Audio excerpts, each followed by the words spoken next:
African Americans in this country has had a long and mighty walk. We've accomplished many things in this country. We've had many laws passed. We've gotten laws passed that allow other black people to even come into this country. We've had successful people like A. Philip Randolph, Fannie Lou Hamer, so many different people that's been on the front line for racial equality and to get us out of slavery, the black codes, Jim Crow. We had inventions, all kinds of things that moved the 21st century. We have been a vital force in American culture. Matter of fact, we are American culture. We are foundational black Americans. We influence the world. Other black people from all over the world look over the hill and watch to see what we're doing. And a lot of them want to come to America because they already see that we've been successful. Now, why are you saying all this, George? Well, online you have a gender war, but you also have a war between black Americans and what they would call a tether class. Other black people that come from around the world that look at us and undermine us or talk down to us. Well, there was two black men and they had a channel. It was called Fresh and Fit.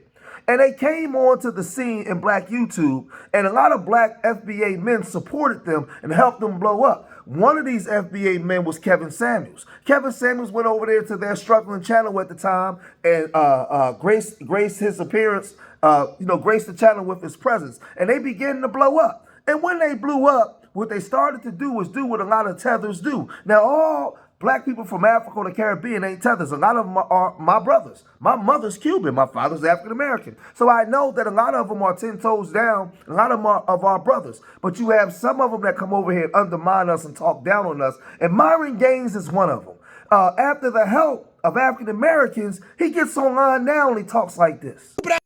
Want the American taxpayer to give you guys the money so you can go ahead and run and use it to buy some Jordans, weed, Hennessy, and all the other stupid that you need to do. You guys literally are terrible with your money and don't want to work hard. Then you want to go ahead and insult immigrants, call them tethers, and all this other. You are tethers. You guys are foundationally black Americans. Well, let me get this straight. Harkin Dikembe comes from Nigeria. I come from Sudan. So, other places in Africa, whether it be Jamaica, maybe the Caribbean, because you guys don't consider them black either. They're you dumb. They come over here. They become multimillionaires. They become successful. They don't blame white. Their skin color doesn't keep them from success. And then niggas get X and complain about white supremacy, tethers jacking our style, tethers jacking our culture. Fuck. Now, this buffoon likes to talk about immigrants that come here and basically outpace African Americans, which is a lie. There's millions of African Americans in this country doing well. They only focus on the 10% of the underbelly. There's thousands and thousands of African Americans doing great. Because if we wasn't, they wouldn't have wanted to come here. Every job that they do or every success that they get, we already accomplished it here. We've been here. We are the foundation of America. We've done everything that they're not doing nothing that we haven't already done, right? But I want to really get into this 1965 Immigration Act that was passed and how my grandparents and your grandparents out there fought for other groups to come here. Check this out. The 1965 Immigration Act has to be seen first and foremost as a civil rights measure. It was passed at that time when the U.S. Congress was passing a variety of civil rights laws, of course, the 1964 Civil Rights Act and the 1965 Voting Rights Act. And those laws eliminated discrimination, racial discrimination, prohibited racial discrimination in public accommodations. And there was a feeling in Congress that that same notion of ending discrimination should also be applied to U.S. immigration policy. Up until 1965, U.S. immigration policy was heavily biased in favor of Europeans, and in particular Northern and Western Europeans. Tens of thousands of immigrant visas were reserved for Northern and Western Europeans, while Southern and Eastern Europeans, and especially Asians and Africans and Middle Easterners, had very little chance to immigrate to the United States. They were discriminated against on the basis of their national origin. You get this idiot that don't know history. So, it wasn't just Dr. King, but it was my grandparents. It was your grandparents. There were so many people that took part in this struggle, right? And I want you guys to understand one thing. The mindset of our grandparents back then was to fight to get a lot of Africans here so we can get our numbers up. So that way we can fight. Because you had a Marcus Garvey, Stokely Carmichael, and so many that came from the Caribbean. The first president of Nigeria went to school over here at Lincoln University. Kwame Nkrumah, so many of them came here and they were 10 toes down back then. We were on the front line fighting together because we had a common enemy, right? That's not so much today because these people have lost knowledge, right? So you have idiots online. This one guy, Burricat, said basically what Myron was saying was this is true, minus the vulgar language, right? Then you have another person, Brian from Nigeria, and I feel ashamed of these black Americans each time they complain about W supremacy. Like, what the F is going on with you? Like, these guys is a joke, right? They don't complain about W supremacy because they just surrendered to it. Look at their country, right? Ghetto lawyer said, "Say what you want. This might mean this. Say what you want. This might mean, but everything he's saying is true, right?" Man, this thing gets real goofy. Then you had Van Hagen says, "This was hellfire, 100% dead on." So you have these immigrants. You have these immigrants running their mouth and just running their mouth and talking, and it gets real goofy, right? Real goofy. And the crazy part is, I ask a lot of you immigrants out there, the ones that come and talk down on us, what have you done for your people?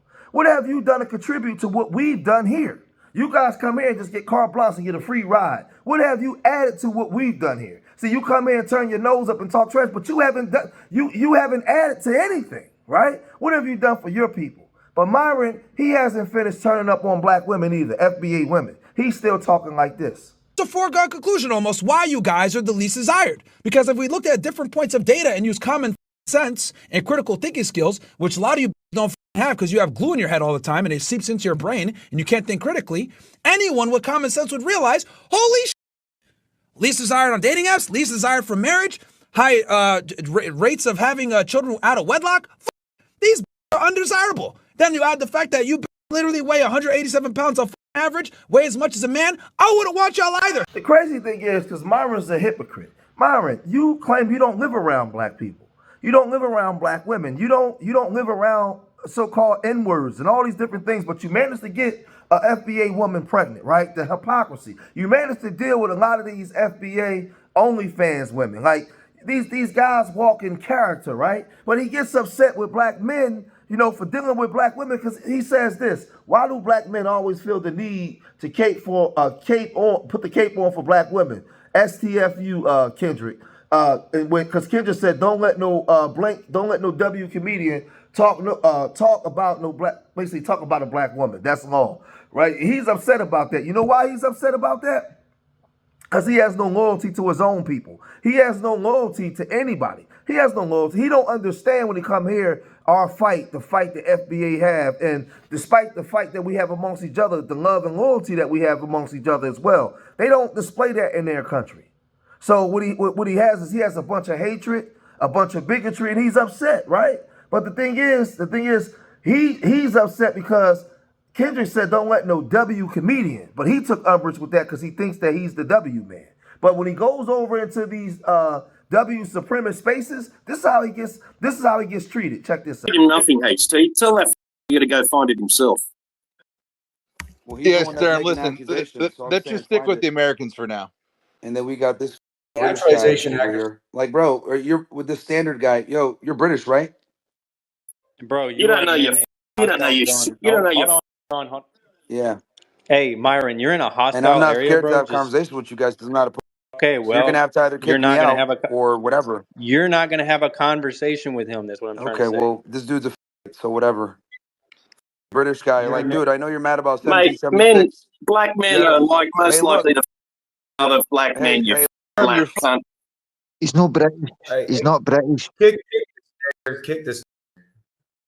That's the first mistake you made. He's not British. I gotta give a about you. You stupid followers. Oh, yeah.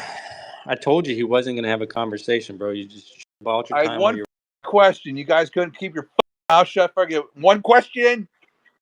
What was I it? wanted to ask him about his fucking boats and hosts and shit, runs fucking party yachts for incel men. You guys got to come correct with some thoughtful All questions. right. Fucking I'll amateur. let him back up here. But only radio gets to I'm talk. sorry, Right? sir. It's a white space. We know that.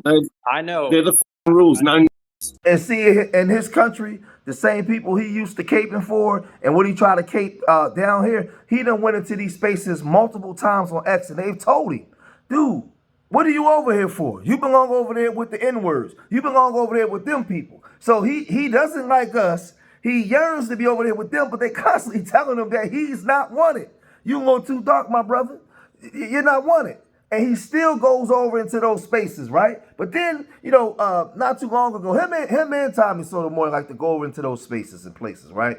But he had a conversation and a debate back and forth with Tariq Nasheed not too long ago, and they were supposed to have a debate. But every time they have a conversation, Tariq Nasheed mops the floor with him because he thinks that he's intelligent because he gets on platforms with a bunch of women and overtalks them or be over aggressive. But whenever he gets on there with a man, especially a man that knows how to articulate themselves, you find out just how dumb he is. But let's look at the go back and forth he had with Tariq Nasheed. An immigrant, you cannot comment From on the other Sudan. Yeah, situations. if you're from you're from the Sudan, you can't say shit about a foundational Black American. Nothing at Interesting, all. interesting, Nothing. interesting. Yeah, Okay. nothing. With You can't Tariq, say so nothing about us. let's use your Not logic one then. word. Let's You use come your from a logic. failed homeland where people are starving. You can't say shit about Cool. us. Yes, Cool. that's Then how let's that use works. your logic then. That's how Tariq, that let me works. ask you a question. Uh-huh. Do you have to be a mathematician to say 1 + 1 is 2? No, sir. No. That's no. That's a No. non sequitur. It has nothing to do with anything. You come from a failed homeland where people are over there starving, and you Mathematician haven't to say figured out 1 how to + 1 is stop the 2. people from starving. So you can't come over here and talk Oh, about here we go. intelligence. And then Myron was trying to say that, hey, I'm bigger than you. I'm not going to pay you for a debate because Tariq wanted him to pay for a rematch. But then Tariq laid this down. Not many people can just get on a stage by themselves every day and get tens of thousands of views. No gimmicks, no strippers, not beating up OnlyFans girls and yelling at none of that gimmicky nonsense. Only few people can do that and get those kind of views. That's relevancy. And then I can take that same relevance offline. That's why I can put thousands of people in movie theaters around the country, sir. You can't do that, Myron. You can't get thousands of people to go to movie theaters around the country and sell out movie theaters simultaneously in different cities. You don't have that. You understand? You can't have thousands of people come out to Washington, D.C. for an event like we did last weekend. You can't do that. You don't have no clout, dude. You understand? That's why you have to pander to the alt-right. You have to pander to that dweeby, racist crowd. You got to pander to them, the lowest rung of the internet. And see, the difference is, I'm not the biggest fan in the world of Tariq, but I respect Tariq. I respect the fact that he was able to raise $1 million, regardless of whether you like the fact that he built the museum. He was able to raise it. Coming from the pro-black sector, a lot of people in the pro-black sector talk this talk, but they not galvanizing black people to raise anything. And last I checked, we supposed to have millions of pro-blacks all across America, all across the Caribbean, all across Africa, but we can't raise money to get nothing done, right? But a lot of people are mad at Tariq. If you're so mad at Tariq, then emulate, do what he's doing and do it better. You can't, because if you could, we would see it, right? The difference is you have people from the DNC that want to come and sit down and talk to him. They not coming to Myron. Myron's an idiot. Myron has no loyalty to nothing. Myron is a loose cannon. Nobody wants to invest anything in Myron because it's going to be a loss. Because Myron suffers from mental health issues. He don't know. He don't know what he is. He don't know if he's an Arab, African, or want to be a W man. He don't know whether he's coming or going. Right? He says this about the scantily clad women. Next thing you know, he getting them pregnant. Like he's in character, out of character. He's all over the darn place to the point where nobody takes him serious. But I would say to a lot of the tether class, And like I said, all immigrants that come here ain't tethers because a lot of them are our brothers and they 10 toes down and they rock with us, right? But to the tether class, and when you come over here and you talking trash, what have you added on to the struggle of what we done here? You left the struggle of your country. You know what we've been through here. You got the audacity to come thumb your nose up when you ain't even doing nothing for your own people. You left that struggle there. So what you should do is come here and just do what you got to do. Don't worry about what we doing if you got a problem with us. Leave us alone. You ain't got to thumb your nose up or do none of that at us. Because whatever we got, whatever good or bad we got going on here, you got the same thing going on in your country. You got positive people doing good and well, and you got bad people doing bad stuff. That's like that in everywhere you go. This is just our homeland where we are. But I guarantee you, if I went to Senegal, if I went to Jamaica or Haiti, or I went to Cameroon, all those places, I'll see the same. It'd be the same thing, man. So we got to stop all this arguing and fighting and get out of that tether way of thinking, man.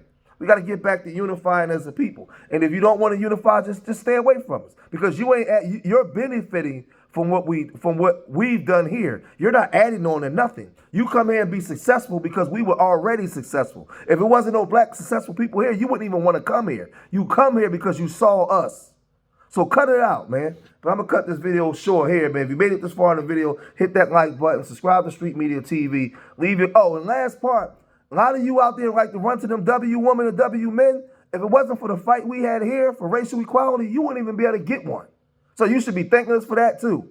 Y'all love to run over there to the milk, right? But you wouldn't even be able to run to the milk if it wasn't for us. We wasn't fighting to be with them. We was fighting for equality. And in that equality that we was able to achieve, y'all able to come here and get and get a beach blind. But got the nerve to thumb your nose up at us. Cut it out, man. Cut it out. Leave your comments in the comment section, man. Let me know what you guys think. Subscribe to Street Media TV. Remember, I love y'all. Till the next time. Peace.